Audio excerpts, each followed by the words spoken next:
کسی کے عیب مت ڈھونڈو۔ الحمدللہ رب العالمین والصلاة والسلام علی خاتم النبیین، اما بعد فاعوذ باللہ من الشیطان الرجیم، بسم اللہ الرحمن الرحیم۔ کسی کے عیب مت ڈھونڈو۔ امیر اہل سنت دامت برکاتہم العالیہ کی کتاب نیکی کی دعوت کی 21 مع ترمیم و اضافہ بنام کسی کے عیب مت ڈھونڈو۔ یہ مضمون کتاب نیکی کی دعوت کے صفحہ 395 تا 414 سے لیا گیا ہے۔ دعائے عطار، یا رب المصطفیٰ، جو کوئی 21 صفحات کا رسالہ کسی کے عیب مت ڈھونڈو پڑھ یا سن لے، اسے دوسروں کے عیب چھپانے اور ان کی خوبیوں پر نظر رکھنے والا بنا اور اسے بے حساب بخش دے۔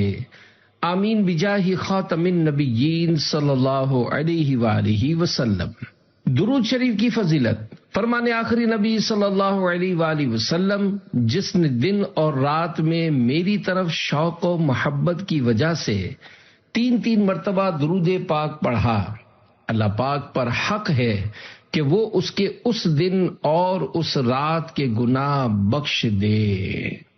صلو علی الحبیب صلی اللہ علی محمد۔ گناہ سے منع کرنا کب فرض ہے؟ پیارے پیارے اسلامی بھائیوں، بے شک سنتوں بھرا بیان کرنا کار ثواب اور بہت بڑی سعادت کی بات ہے، مگر یہ ذہن میں رہے کہ واعظ و نصیحت پر مبنی بیان کرنا مستحب کام ہے۔ اگر نہیں کیا تو کچھ گناہ نہیں، مگر کسی کو گناہ کرتے دیکھا اور گمان غالب ہے کہ اس کو بتائے گا تو باز آ جائے گا، تو کئی گھنٹوں کے بیان کے مقابلے میں اس کو گناہ سے منع کرنے میں زیادہ ثواب ہے، کیونکہ اب اس کو منع کرنا فرض ہے اور منع نہ کرنے والا گناہگار اور عذاب نار کا حقدار ہے۔ چنانچہ دعوت اسلامی کے مکتبۃ المدینہ کی 1197 صفحات کی کتاب بار شریعت جلد 3 صفحہ 615 پر حضرت علامہ مولانا مفتی محمد امجد علی آدمی رحمت اللہ علیہ فرماتے ہیں، اگر غالب گمان یہ ہے کہ یہ یعنی برائی کرنے والوں سے کہے گا تو وہ اس کی بات مان لیں گے اور بری بات سے باز آ جائیں گے، تو امر بالمعروف یعنی اچھائی کا حکم کرنا واجب ہے۔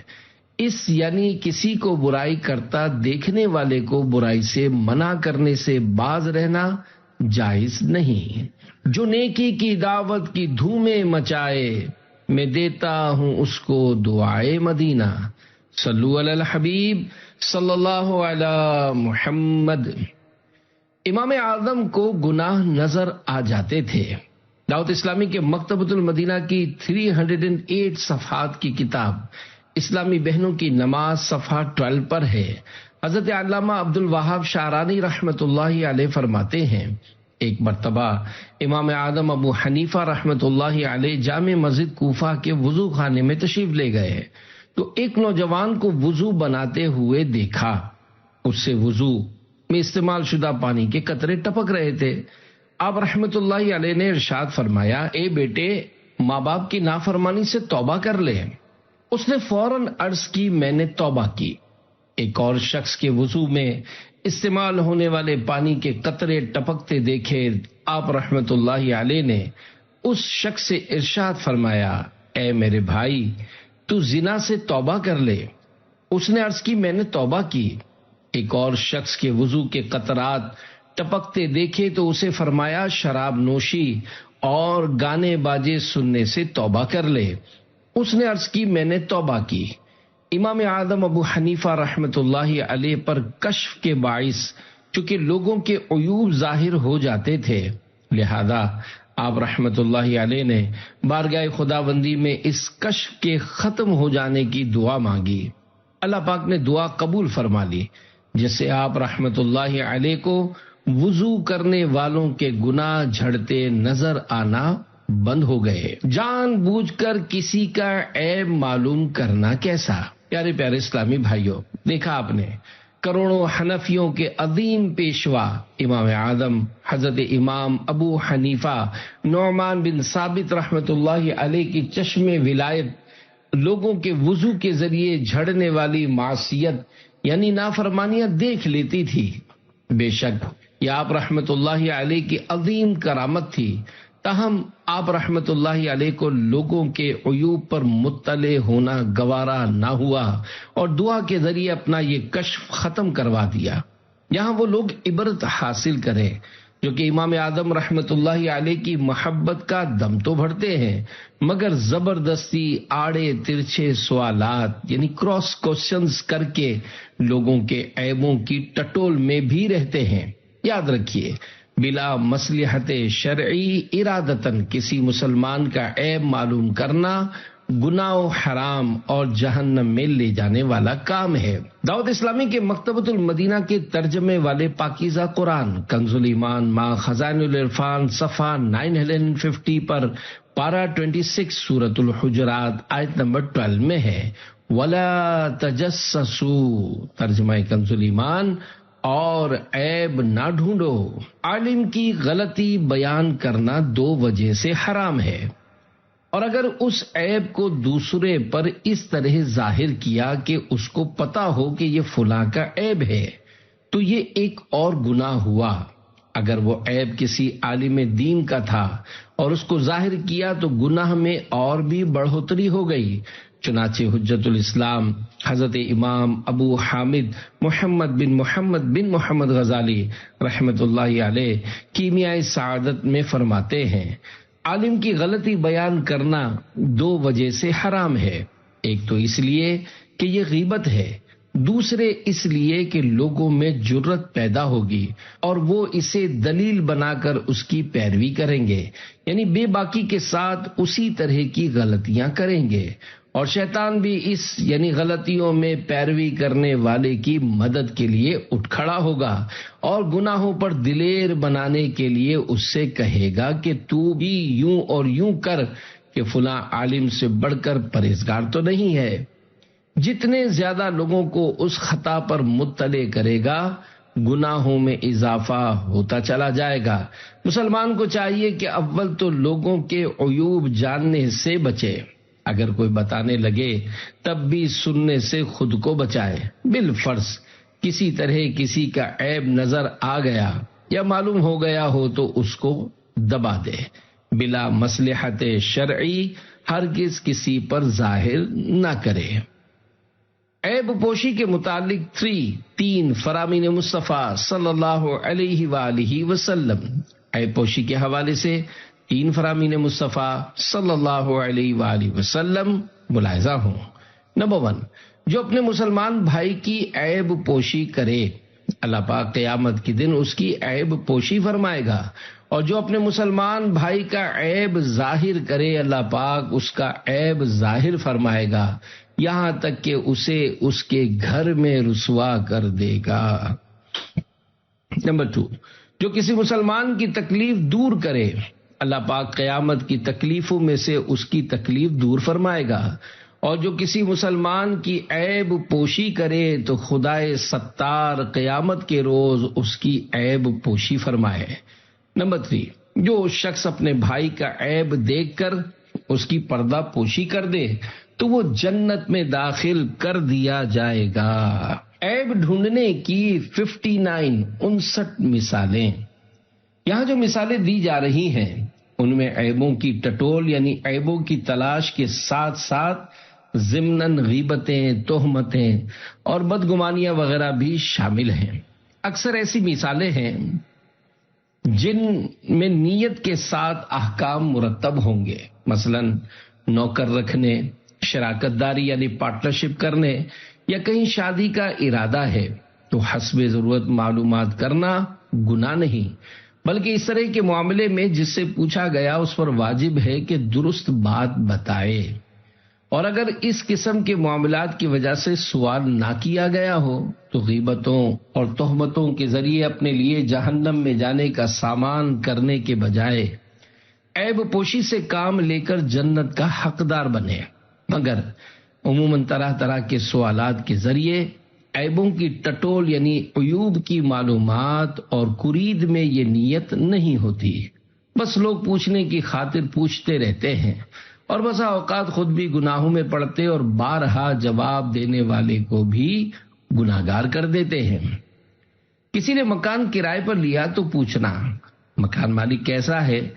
یہ سوال فی نفسی ہی گناہ نہ صحیح مگر کئی گناہوں کا سبب بن سکتا ہے۔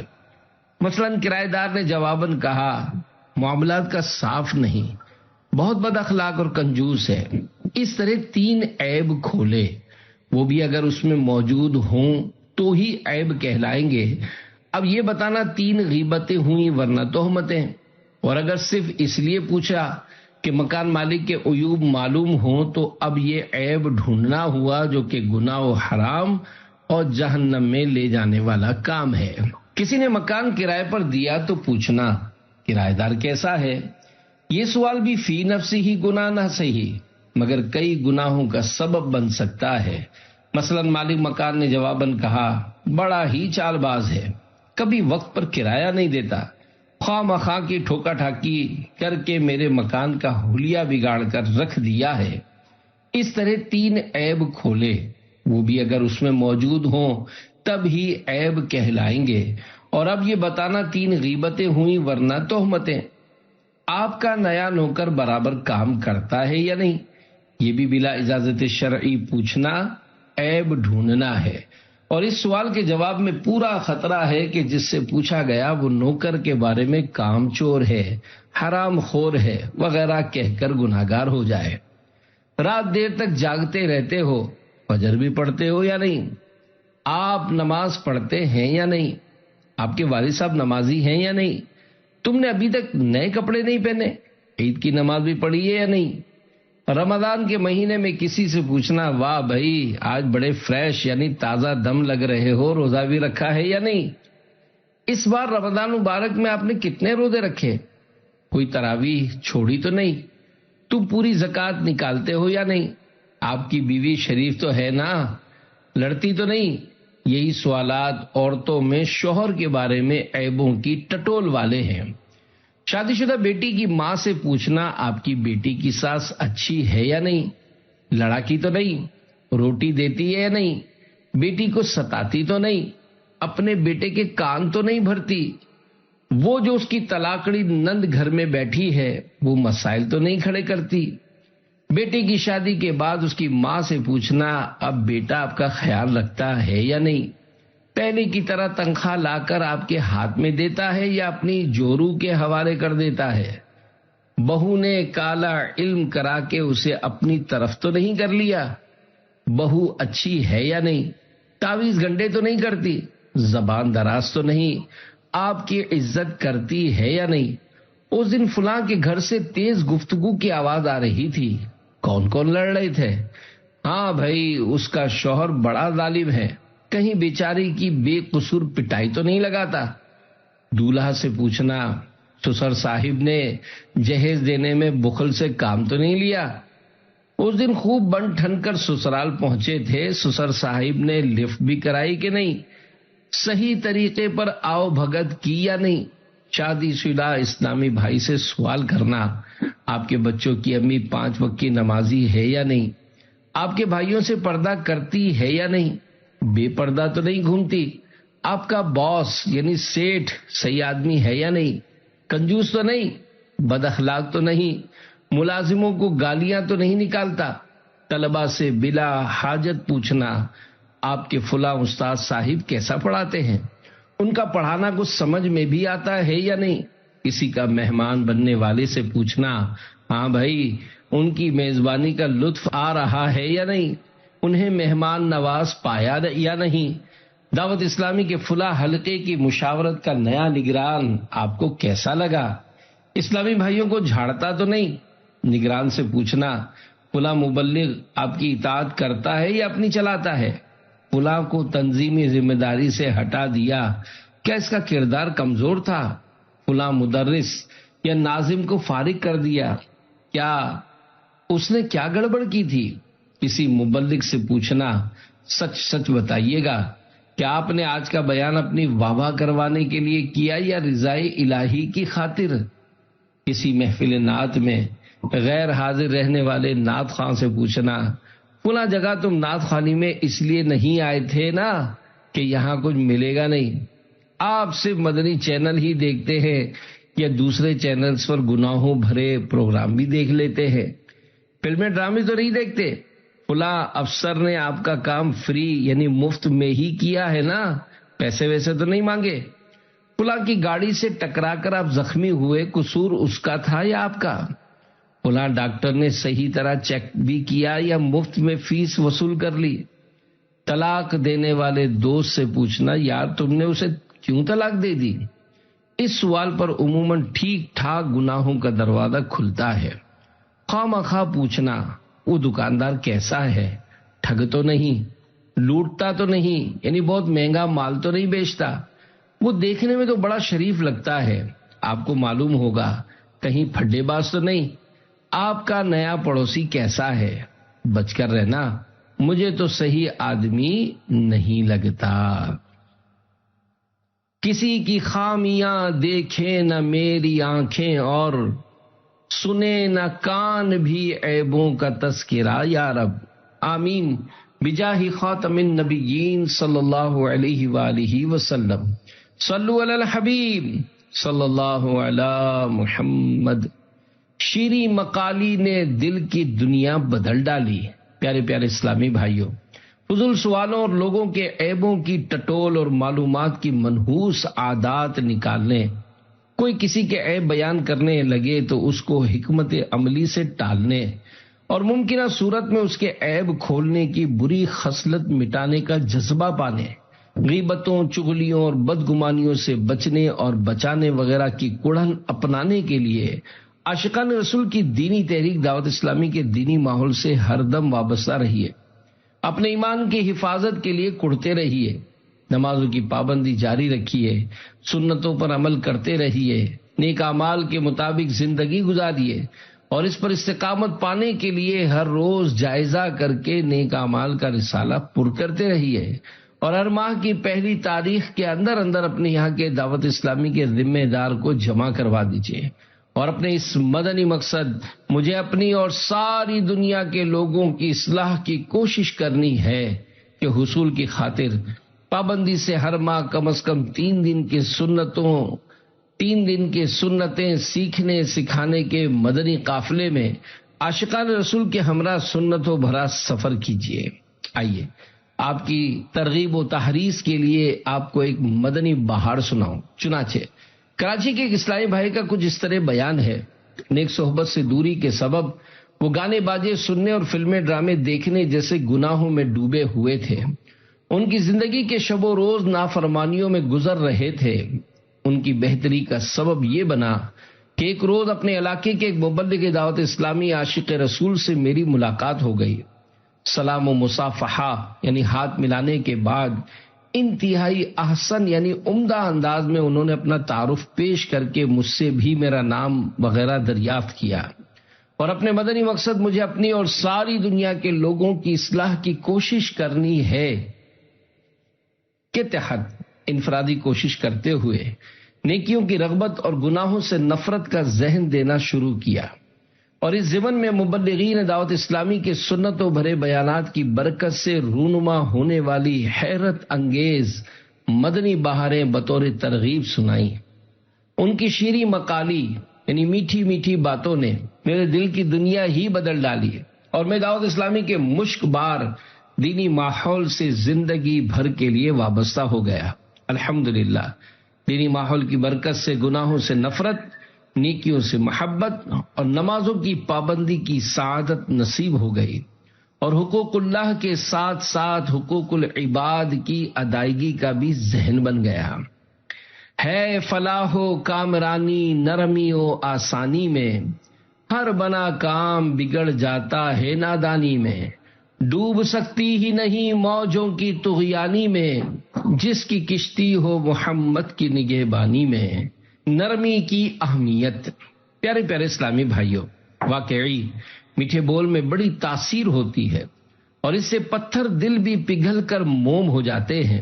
لہذا انفرادی کوشش کرتے ہوئے ہمیشہ نرمی پیش نظر رکھنی چاہیے.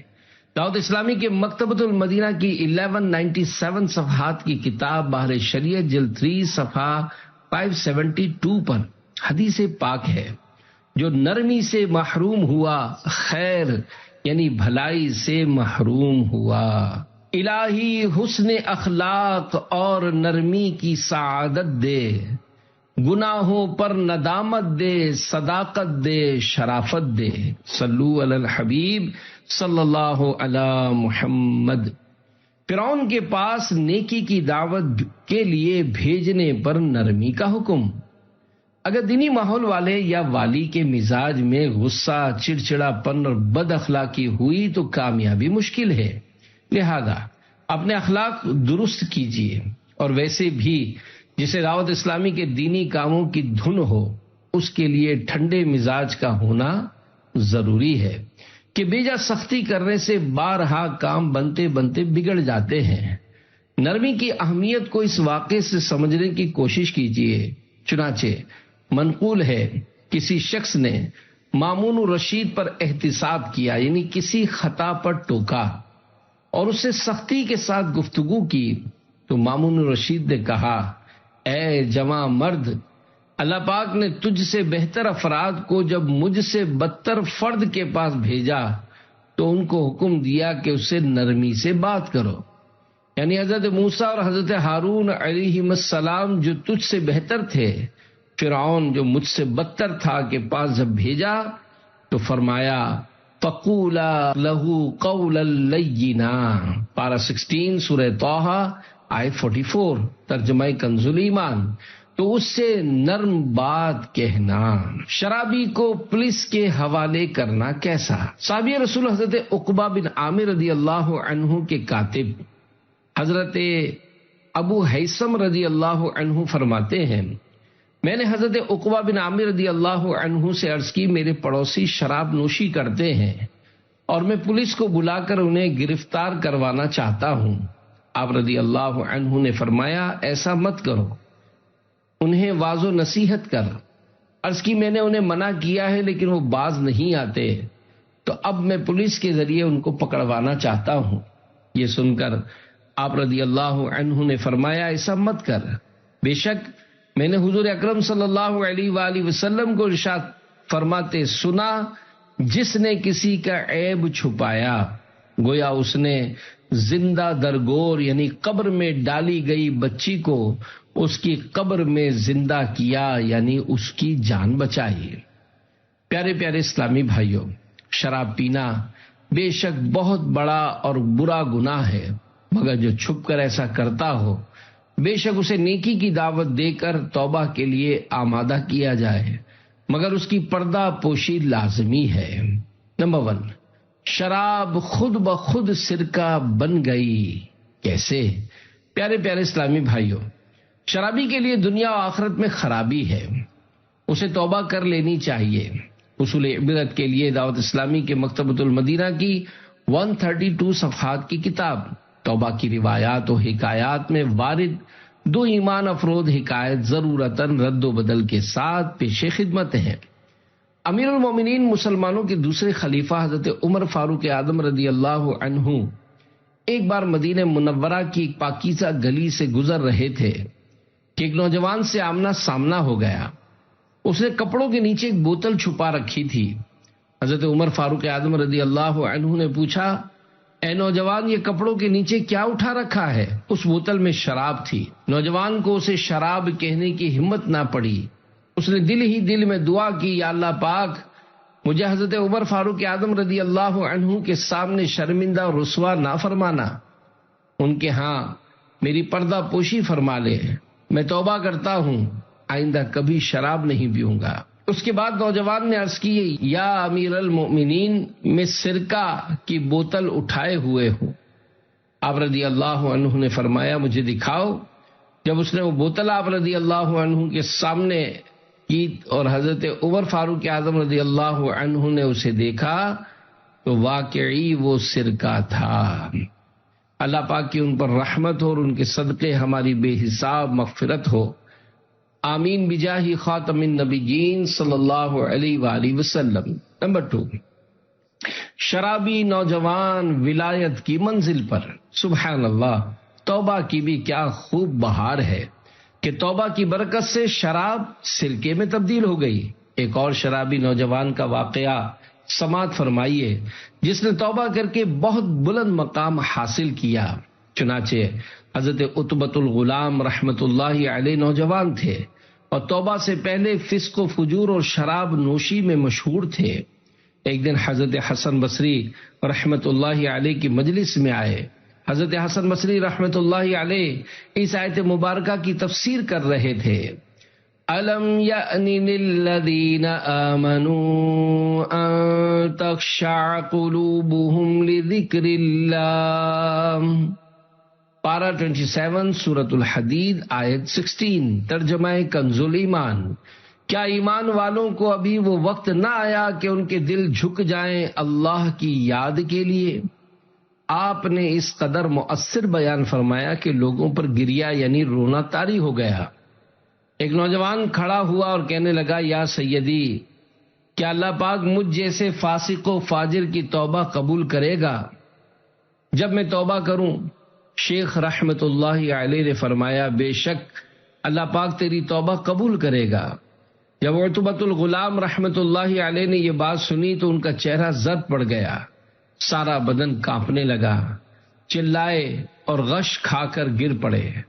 جب انہیں ہوش آیا تو حضرت حسن بصری رحمت اللہ علیہ نے اس کے قریب آ کر یہ اشعار پڑھے. ایا شاب لرب العرش عاصی اتدری ما جزاء ذوی المعاصی. اے رب العرش کی نافرمانی کرنے والے نوجوان، کیا تو جانتا ہے کہ گناہ گاروں کی سزا کیا ہے؟ سعیر للعصاة لها زفیر وغیظ یوم یؤخذ بالنواصی.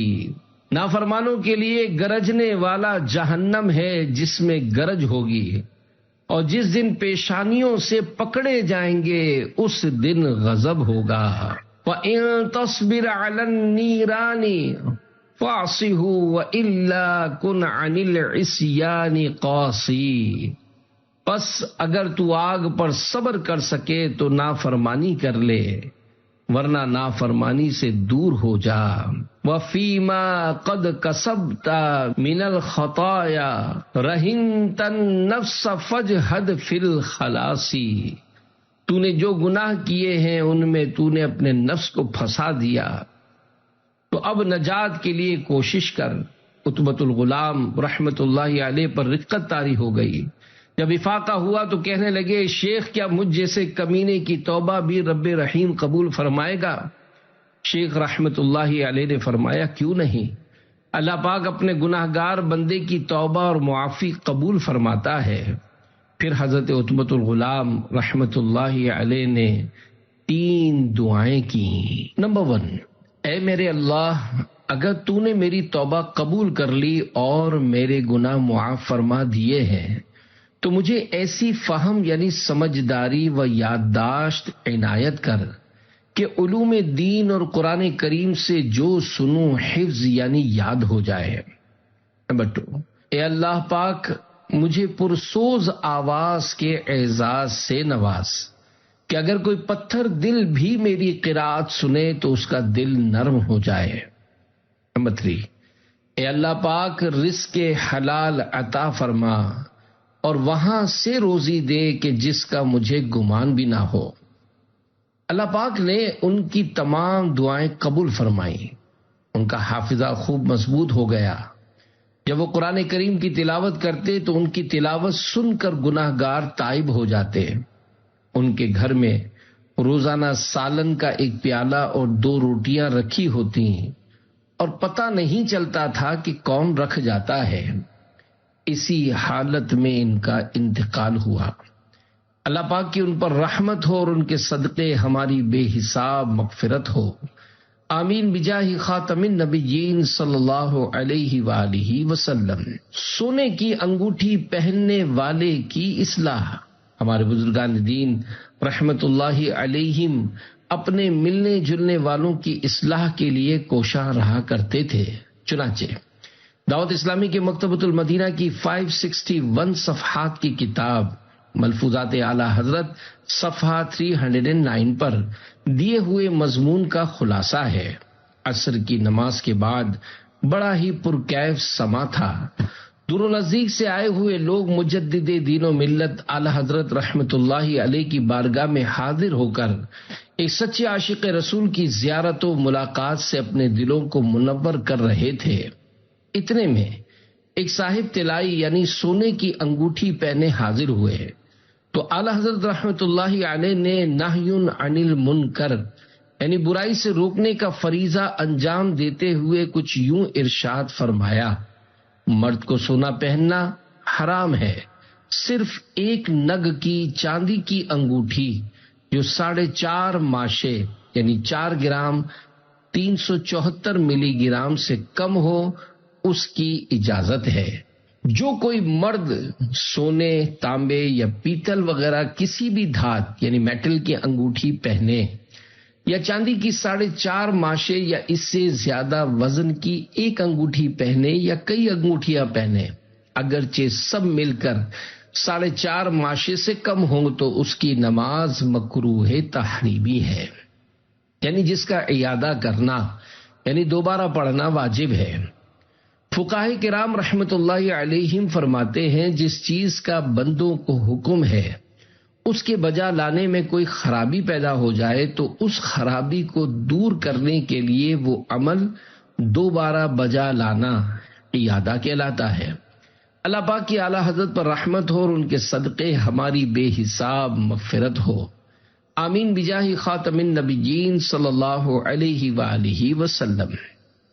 کاش ہم بھی گناہوں سے بچانے والے بنے، کاش ہم سب غلامان اعلی حضرت بھی نیکی کی دعوت دینے اور لوگوں کو گناہوں سے باز رکھنے کے معاملے میں چاق و چوبند رہا کریں۔ یہ یاد رکھیے کہ اگر کسی شخص نے ناجائز انگوٹھی یا دھات کا چھلا یا گلے میں کسی بھی دھات کی زنجیر پہنی ہو اور دیکھنے والے کو ظن غالب ہو کہ منع کروں گا تو یہ مان لے گا تو اس پر منع کرنا واجب ہے، منع نہیں کرے گا تو گناہگار ہوگا۔ دعوت اسلامی کے مکتبۃ المدینہ کی 1197 صفحات کی کتاب بحر شریعت جلد 3 صفحہ 424 سے پہلے 2 احادیث مبارکہ ملاحظہ ہوں۔ اس کے بعد انگوٹھی کے متعلق نیکی کی دعوت کے کچھ مزید مدنی پھول قبول فرما لیجئے۔ نمبر 1، سونے کی انگوٹھی انگارہ۔ صحیح مسلم میں عبداللہ بن عباس رضی اللہ عنہما سے روایت ہے کہ رسول اللہ صلی اللہ علیہ وآلہ وسلم نے ایک شخص کے ہاتھ میں سونے کی انگوٹھی دیکھی تو اس کو اتار کر پھینک دیا اور یہ فرمایا کہ کیا کوئی اپنے ہاتھ میں انگارہ رکھتا ہے؟ جب حضور صلی اللہ علیہ وآلہ وسلم تشریف لے گئے کسی نے ان سے کہا اپنی انگوٹھی اٹھا لو اور پہننے کے بجائے کسی کام میں لانا۔ انہوں نے کہا خدا کی قسم میں اسے کبھی نہ لوں گا، جبکہ رسول اللہ صلی اللہ علیہ وآلہ وسلم نے اسے پھینک دیا۔ نمبر 2، بتوں اور جہنمیوں کا زیور۔ ترمذی و ابو داؤد و نسائی نے بریدہ رضی اللہ عنہ سے روایت کی کہ ایک شخص پیتل کی انگوٹھی پہنے ہوئے تھے۔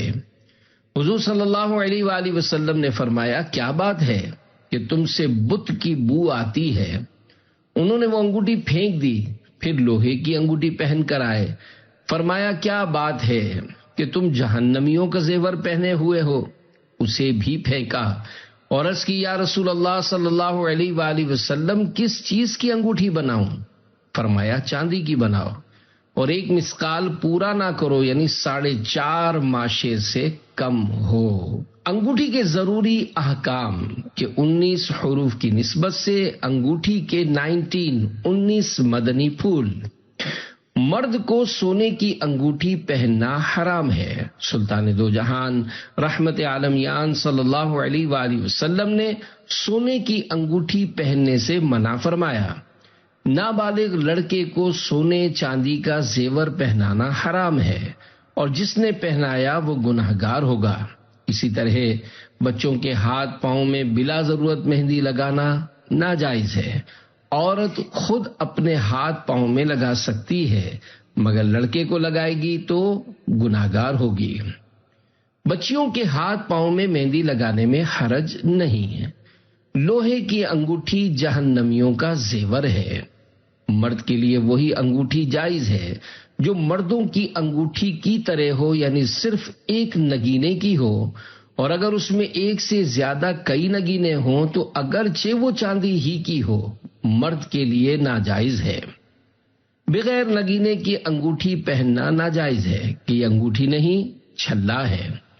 حروف مقطعات کی انگوٹھی پہننا جائز ہے، مگر حروف مقطعات والی انگوٹھی بغیر وضو پہننا اور چھونا یا مصافحے کے وقت ہاتھ ملانے والے کا اس انگوٹھی کو بے وضو چھونا جائز نہیں۔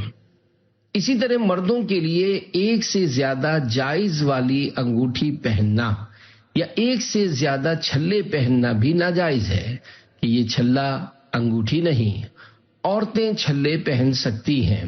چاندی کی ایک انگوٹھی ایک نگ یعنی نگینے کی کہ وزن میں 4.5 ماشے یعنی 4 گرام 374 ملی گرام سے کم ہو پہننا جائز ہے، اگرچہ بے حاجت مہر، مگر اس کا ترک یعنی جس کو اسٹامپ کی ضرورت نہ ہو اس کے لیے جائز انگوٹھی بھی نہ پہننا افضل ہے، اور جن کو انگوٹھی سے اسٹامپ لگانی ہو اس کے لیے مہر کی غرض سے پہننے میں خالی جواز، یعنی صرف جائز ہی نہیں بلکہ سنت ہے۔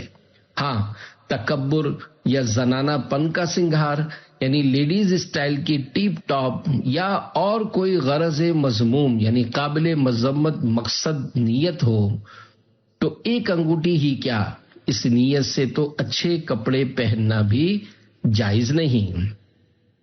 عیدین میں انگوٹھی پہننا مستحب ہے، مگر مرد وہی جائز والی انگوٹھی پہنے۔ انگوٹھی انہی کے لیے سنت ہے جن کو مہر کرنے یعنی اسٹیمپ لگانے کی حاجت ہوتی ہے، جیسے سلطان و قاضی اور علماء جو فتوے پر انگوٹھی سے مہر کرتے یعنی اسٹامپ لگاتے ہیں۔ ان کے علاوہ دوسروں کے لیے جن کو مہر کرنے کی حاجت نہ ہو سنت نہیں، البتہ پہننا جائز ہے۔ فی زمانہ انگوٹھی سے مہر کرنے کا عرف یعنی معمول و رواج نہیں رہا، بلکہ اس کام کے لیے اسٹامپ بنوائی جاتی ہے، لہذا جن کو مہر نہ لگانی ہو ان قاضی وغیرہ کے لیے بھی انگوٹھی پہننا سنت نہ رہا۔ مرد کو چاہیے کہ انگوٹھی کا نگینہ ہتھیلی کی جانب اور عورت نگینہ ہاتھ کی پشت یعنی ہاتھ کی پیٹھ کی طرف رکھے۔ چاندی کا چھلا خاص لباس زنان یعنی عورتوں کا پہناوا ہے، مرد کو مکروہ تحریمی ناجائز و گناہ ہے۔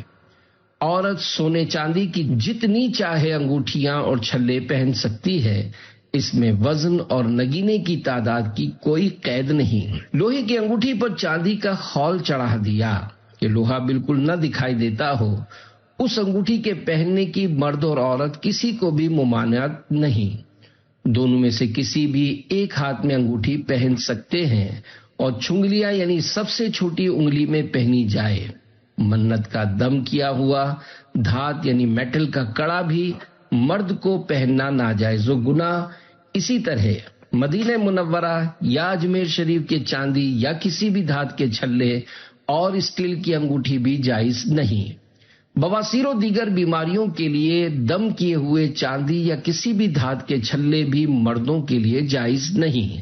اگر کسی اسلامی بھائی نے دھات کا کڑا یا دھات کا چھلا، ناجائز انگوٹھی یا دھات کی زنجیر، بریسلیٹ، چین پہنی تو شرعاً لازم ہے کہ ابھی ابھی اتار کر توبہ کر لیجئے اور آئندہ نہ پہننے کا عہد کیجئے، نیز کسی اور اسلامی بھائی کو بھی پہننے کے لیے مت دیجئے۔ کر لے توبہ، رب کی رحمت ہے بڑی، قبر میں ورنہ سزا ہوگی کڑی۔ صلو علی الحبیب صلی اللہ تعالی علی محمد۔ جامعۃ المدینہ میں داخلہ لے لیا۔ ناجائز انگوٹھیوں وغیرہ سے بچانے کا جذبہ پانے، گناہوں کی عادتوں سے پیچھا چھڑانے، نیک بنانے اور خوب نیکی کی دعوت کی دھومیں مچانے کا شوق بڑھانے کے لیے عاشقان رسول کی دینی تحریک دعوت اسلامی کے دینی ماحول سے ہر دم وابستہ رہیے، اپنے ایمان کی حفاظت کے لیے کڑتے رہیے، نمازوں کی پابندی جاری رکھیے، سنتوں پر عمل کرتے رہیے، نیک اعمال کے مطابق زندگی گزاریے اور اس پر استقامت پانے کے لیے ہر روز جائزہ کر کے نیک اعمال کا رسالہ پر کرتے رہیے اور ہر ماہ کی پہلی تاریخ کے اندر اپنے یہاں کے دعوت اسلامی کے ذمہ دار کو جمع کروا دیجیے اور اپنے اس مدنی مقصد مجھے اپنی اور ساری دنیا کے لوگوں کی اصلاح کی کوشش کرنی ہے کہ حصول کی خاطر پابندی سے ہر ماہ کم از کم 3 دن کے لیے سنتیں سیکھنے سکھانے کی تربیت کے مدنی قافلے میں عاشقان رسول کے ہمراہ سنتوں بھرا سفر کیجیے۔ آئیے آپ کی ترغیب و تحریض کے لیے آپ کو ایک مدنی بہار سناؤں۔ چنانچہ پنڈی گھیب پنجاب پاکستان کے ایک اسلامی بھائی کے بیان کا لب لباب ہے۔ دعوت اسلامی کے دینی ماحول سے وابستہ ہونے سے قبل معاذ اللہ میں نمازوں سے کوسوں دور گناہوں کے سمندر میں ڈوبا ہوا تھا اور بڑے جوش و خروش سے گھر میں ٹی وی پر فلمیں ڈرامے دیکھنے، گانے باجے سننے میں اپنا وقت برباد کرتا تھا۔ راہ توبہ پر میرے سفر کا آغاز کچھ اس طرح ہوا کہ رمضان مبارک 1429 ہجری بمطابق 2008 سنے عیسوی کے ایک دن کیبل پر مختلف چینل دیکھتے ہوئے میری نظر مدنی چینل پر پڑ گئی۔ میں نے دیکھا تو دیکھتا رہ گیا۔ مدنی چینل مجھے بہت اچھا لگا اور بس میں نے مدنی چینل دیکھنے کا معمول بنا لیا۔ مدنی چینل کی برکت سے الحمدللہ میں آہستہ دینی ماحول کے قریب ہونے لگا۔ شوال المکرم 1429 ہجری کے آخری عشرے میں دعوت اسلامی کا بین الاقوامی سنتوں بھرا اجتماع مدنی چینل پر براہ راست لائیو دکھایا جا رہا تھا۔ اجتماع کے آخری دن خصوصی نشست میں مدنی چینل پر مبلغ کا رقت انگیز بیان بعنوان ظلم کا انجام سن کر ہم سب گھر والے خوف خدا سے لرز اٹھے۔